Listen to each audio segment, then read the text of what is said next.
Hey everyone, so this is going to be a speed test of the iPhone 6s versus the second generation SE. As you can see, they are both running on 13.4.1, and I'm not sure what's up with the colors, but max brightness is on for both of them. And if I go to the display settings, True Tone is actually turned off, so I'm not sure what's going on with the whole color thing. Night shift is also off as well on both of them. So I'm going to do a test on the powering on. So I'm going to turn them both off. And I think the results might surprise you. I also have them both connected to the same power adapter right here. So I'm going to plug it in and you guys can see which one will power on first. So I'm going to plug it in 3, 2, 1. iPhone 6s is first, and then the SE comes in second.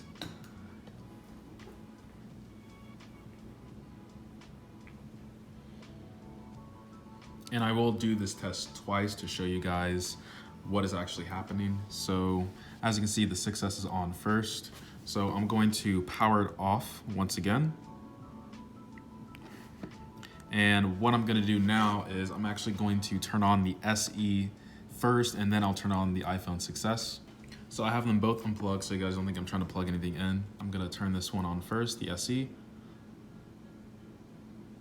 And then I'm gonna turn on the 6s. And you can see the results for yourself when you'll see which one powers on.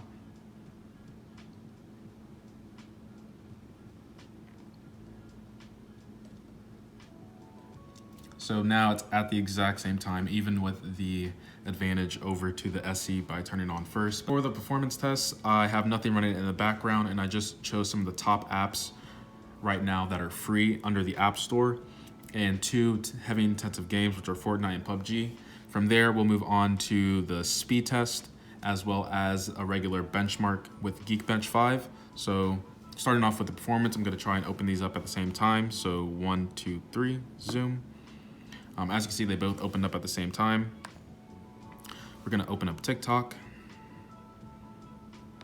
SE1,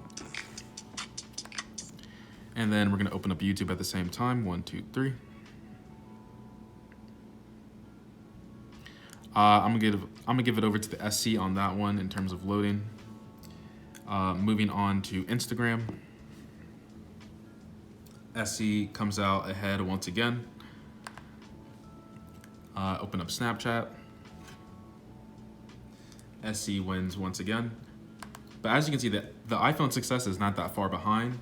Opening up DoorDash.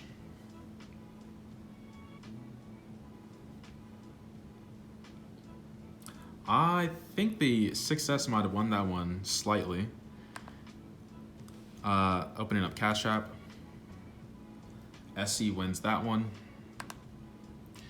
So now opening up Fortnite, this is probably going to be the biggest difference you'll see when it comes to heavy intensive apps.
All right, so now they are both finished. I would say that was an extra 30 to probably 45 seconds on the iPhone 6S.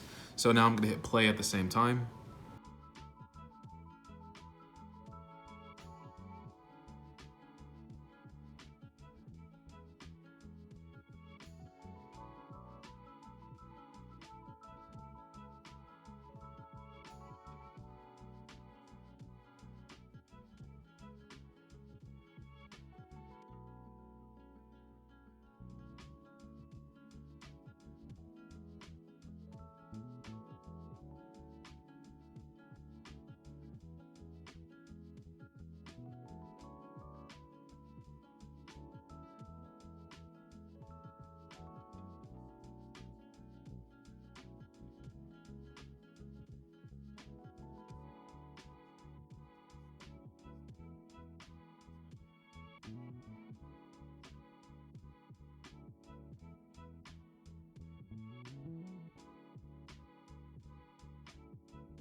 All right, so we're finally in the game on the iPhone 6S. It took a while for both of them, but took a considerable amount of time on the iPhone 6S.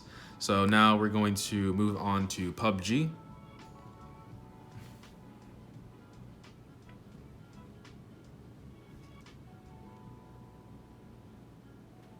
And the loading is much faster on the iPhone SE2. And I'm ready to start and get into a game. Still loading on the iPhone 6S. There you go.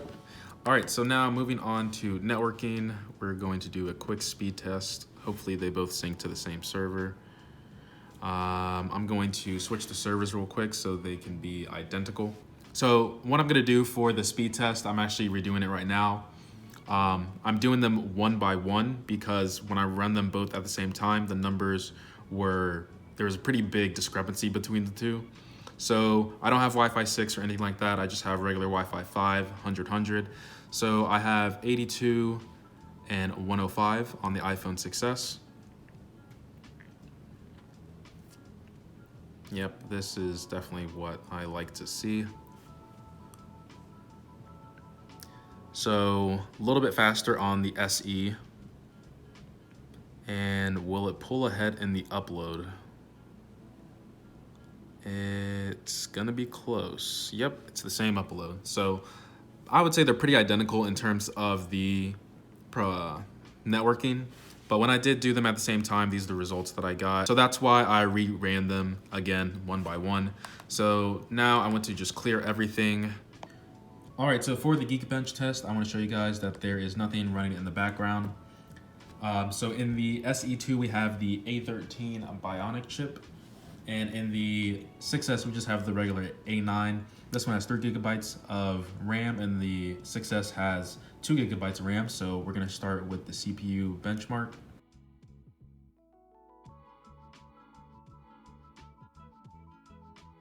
All right, so the SE2 is finished. That's because I hit it first. But as you can see, the single core performance is 1,333, which is impressive for a smartphone. And then inside the multi-core score, we got 2565, and we're gonna wait for the iPhone 6s to finish.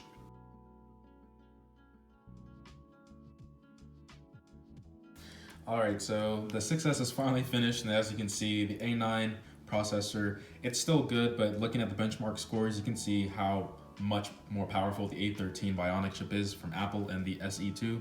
So the single core performance on here is 550, and then the multi-core is 1033.